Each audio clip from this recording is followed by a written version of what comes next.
See, yep, we can go by that slide. You've already introduced me. What I want to talk about tonight is the fact that being a UM system person, I'm really responsible for the entire state, but I'm going to try and localize it down to just the Columbia area tonight. But what I want to show you first is what I'm responsible for ultimately is a portfolio that has different asset classes. Basically, it has research parks, we'll talk about Discovery Ridge, it has IP protection itself, and it has research.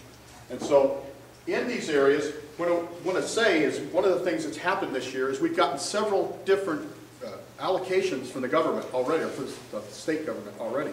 One of them was an intellectual property development fund, which we're now going out to each of the campuses and also businesses to let them know that there's up to $15,000 that can be used to cover patent expenses. So this is, you got to think this and put this in perspective now. In the past, we've not had any more than about 10 cents per capita given by the state. But that was a $1.1 million fund, okay? Later on, we received another $1 million so that I could go out and do commercialization type grants. So we've actually begun that process called IP Fast Track. And basically, we've received already from the Columbia campus alone some 78 proposals. It might even be higher now, I can't imagine. 78 proposals to do this. So 78 pieces of property, or possible commercialization property, are on that campus that we didn't really know about before. Okay? It's really interesting, okay? And I haven't even gotten all of them from the other campuses yet. But that's an amazing fact, and that shows you the potential that we have in that university system, in addition to all the ones that are disclosed, that come through federally funded programs and things like that. So that's really exciting. The next thing is, in order to execute this portfolio, we have asked for $1.5 million in an appropriation for economic development for the university system. And that, as I'll show you here in a minute, is for fast-tracking all the intellectual property, as well as commercialization efforts that are happening in Discovery Ridge, etc. I just want to remind you that where we're at in doing this, here's basic research down here. And this is where, you know, you've seen other, and I'll show you a slide later with how many dollars on it, but several hundred millions of dollars go through in research expenditures to create this intellectual property. The tech transfer people do, and what the university does, is usually along this pathway, disclosure, patents, and licenses. The problem with the university going all the way through is there's a big gap here. In getting into the markets, the university is really good at proof of concept. It's not so good at marketing and things like that. That's where industry is good. Industry, though, accesses our intellectual property by coming back through this pathway. Okay? So, how do you move through this pathway as fast as possible? Okay? That's the key. Because the more of those 78 you can get on the marketplace, the better the return to Columbia, the environment, university, etc. Here, in fact, is 07's results, which is $326 million in research expenditures. Think of that like seed corn, okay? You're planting that for an eventual output at the end, popping out of the top of that value chain. I just want to show you, in addition to those funds, here's monies that come in from the state that we've gotten, okay? On the right-hand side, it's the Life Sciences Trust Fund, MTC.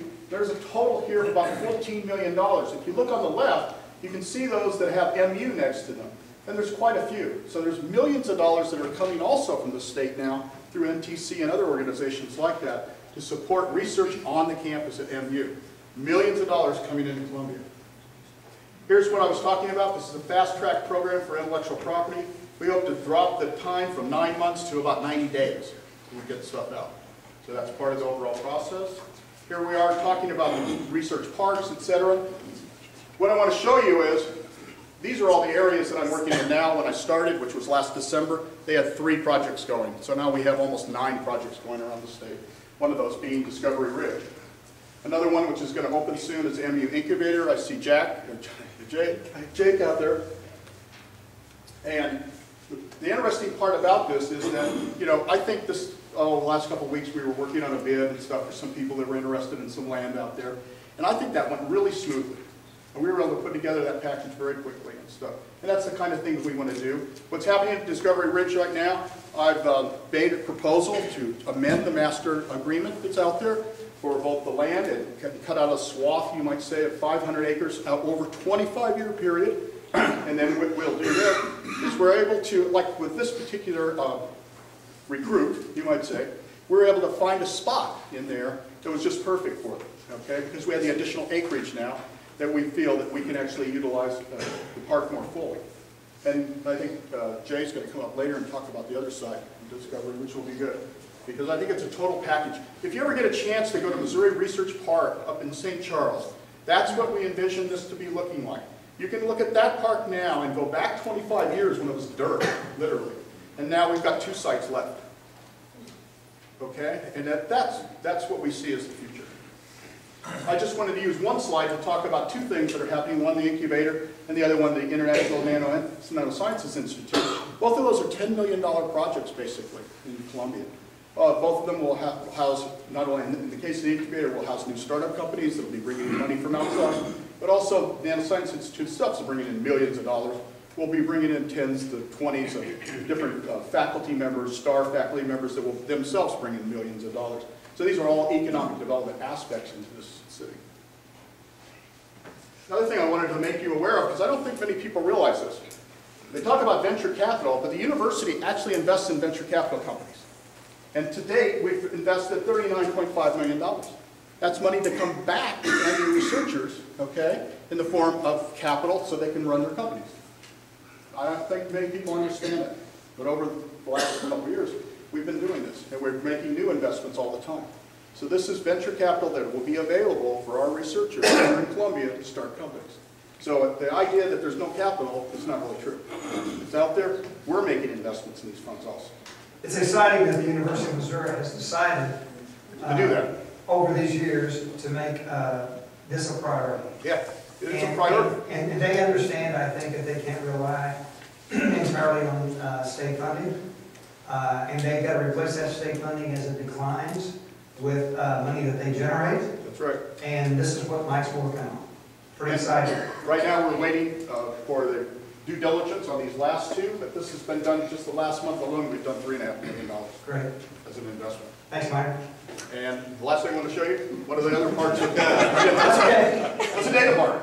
In other words, what we want to do here is we want to create the data that we can use to add clusters of technology.